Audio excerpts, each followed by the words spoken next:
यात गोष्टीचा विचार मी करतोय आणि म्हणून ज्या दिड्या पाताळ गुणाची राजधुरा ही राजपुत्र मी सदाच्या हाती घेते. ज्या हा महाबली मुकुट मी माझ्या मस्तकात परिधान केला आणि या राजसिंहासनावर विराजित झालो. या राजसिंहासनाची मी शपथ वहिली.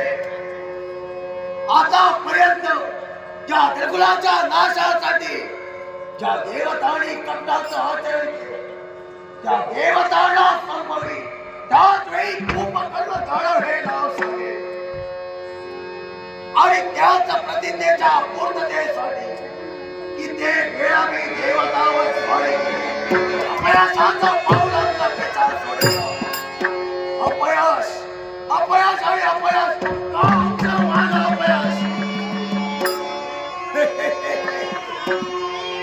नारदमुनी या स्वागत आहे तुमचं.